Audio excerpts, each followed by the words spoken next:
Hey everyone, had a request from a viewer for a review, so we're going to be looking at a Furia game today. We've only got the first couple of minutes of footage, so we'll do what we can with that. But I think there's still some good lessons to take out of it, so I think it's well worth a look. Now you can see most of the team heads left while the Furia heads right.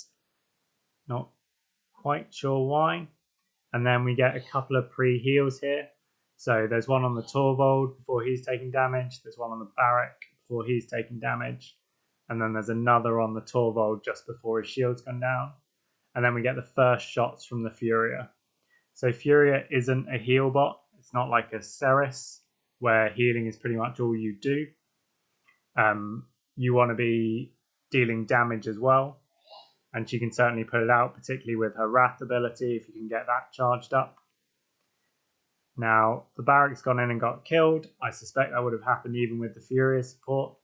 But what you'll see is the Furia is trying to cover everyone. And that's taking away from her opportunities to deal damage. Although, to be fair, she's starting to put out some now. But that's then left the team on the other side. So there's a balance to be struck with Furia. All the time you're healing, you're not shooting. All the time you're shooting, you're not healing. What I find really useful is to learn that rhythm of heal, fire 3 shots, heal, fire 3 shots. And you want to be picking someone to support as your main. So usually that's the point tank. But if you're playing off support like now, then it might be that you're, healing a Victor while shooting at the same target as the Victor to double up your damage.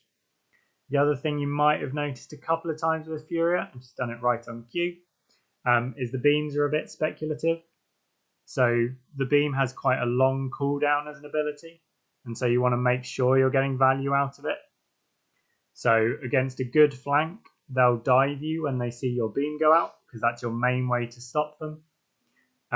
Similarly, when you fire it out, you want to make sure you either get hits or zone out an area. So that could have been a good beam, but it was a little to the left. But there were some low targets behind that wall, and hitting one of those could have been effective. Similarly, the heal on that Torvald when he had full health means the heal is on cooldown when the Victor goes down. Now the Victor's behind the Furia, so arguably she wouldn't have got there anyway. But it's just anytime you use that heal, if it's not having an impact, it's a risk that you don't have it available the next time you need it. And then she's correctly falling back here.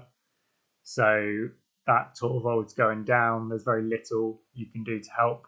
Tries to get a heal, but the building's in the way and he couldn't get around it. So that's understandable.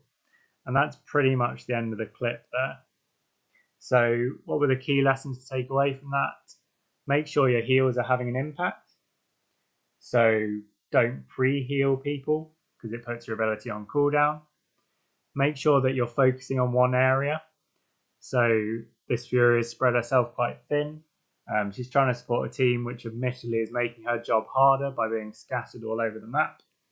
But she'd be better off picking one lane with a damage or a point tank, keeping them nice and topped up while dealing damage herself. And finally, make sure you're getting value out of that beam.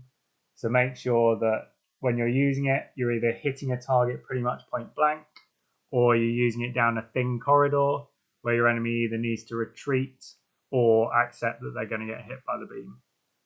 Hopefully that's given some useful information to all the Furia players out there. Thanks for watching, and I'll catch you next time.